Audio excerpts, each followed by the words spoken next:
ప్రభునందు ప్రియులారా, ప్రభునటువంటి యేసుక్రీస్తు నామములో మీకు వందనములు తెలియపరచుకుంటున్నా. ఈ సమయాల్లో ప్రభు దేవుడు ఆయన సిలువలో పలికిన 7 మాటలను ముందుగా ఏం జరిగిందని ఒక వచనాన్ని చదువుకొని ధ్యానించుకుందాం.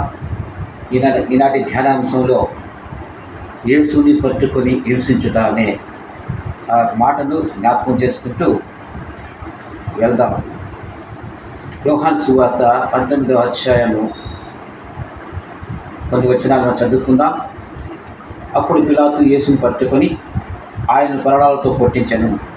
సైనికులు ముళ్ళతో కిరీటమును అల్లి ఆయన తల మీద పెట్టి ఊదారంగు వస్త్రములను ఆయన తొడిగించి ఆయన ఎదుగుకు వచ్చి, యూదుల రాజా సోమని చెప్పి ఆయనను అరచేతులతో కొట్టిరి. ఇక్కడ మనం చూసినట్టయితే యేసుక్రీస్తు ప్రభువారు పిలాతు దగ్గరికి తీసుకొచ్చినప్పుడు యేసుని పరుచుకొని ఆయన కొరడాతో కొట్టించారు. ఆనాడు యూదుల ఆచారాల ప్రకారము ఒక మనిషి శిక్షకు గురి అవుతున్నప్పుడు యూదులు ఎంతగా శిక్షిస్తారంటే ఘోరంగా హింసిస్తారు ఆ దినాల్లో. అలాంటప్పుడు ఏ దోషం లేనివాడు, ఏ పాపం లేనివాడు, ఏ కపటం లేనివాడు, పరిశుద్ధాత్మక దేవుడు యేసుక్రీస్తు ప్రభువు శరీరానికి లోకానికి వచ్చి కుమారుడిగా ఒక దోషిలాగా ఈ లోకపు పిలాతు దగ్గర నిలుచుకొని ఆయన తల వంచాడంటే ఎవరి కోసం? మనందరి కోసమే కదా. ఎంతగా ఆయన హింసించాడు చూడండి. సైనికులు వచ్చి ముళ్ళ కిరీటం పెట్టారు. అంత మాత్రం కాదు, ఆ తల మీద అది పెట్టారు.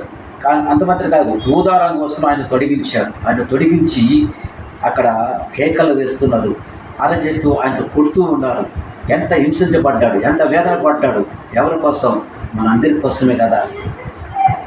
యేసుక్రీస్తు ప్రభువు శిలువ మీద ఆ నేరం మోపవలసింది ఎవరు అంటే, కారణం ఎవరంటే యూదులే ఆయన శిలువను ఎక్కించేటట్టుగా చేశారు. ఎందుకంటే ఆయన శరీరధారిగా ఈ లోకాల్లో ఉంటే వాళ్ళకి ముప్పు అవుతుందని చెప్పి ఈ విధంగా చేశారు. కాబట్టి ఎంతగా ఆయన శిలువలో ప్రాణం పెట్టక ముందుకు ఆయన మీ కోసం, నా కోసం, మన అందరి కోసం ఒక దోషిగా ఒక రాజు దగ్గర, ఒక సాధారణ మన రాజు దగ్గర నిలబడ్డాడంటే ఎవరి కోసం అంటే మనందరి కోసం. ఆయన సిలువలో ప్రాణం పెట్టే దేవుడు. ఆయన సిలువలో ప్రాణం పెట్టడం కాకుండా ఆయన 3 దినాల సమాధిలో ఉన్న దేవుడు, 3వ నాడు తిరిగి లేచిన దేవుడిగా ఉంటూ ఉన్నాడు. ఇలాంటి దేవుడిని ఆరాధించడం ఎంతైనా గొప్ప ధన్యత కనుక అట్టి కృప మీ అందరికీ దేవుడు దయచేయను గాక.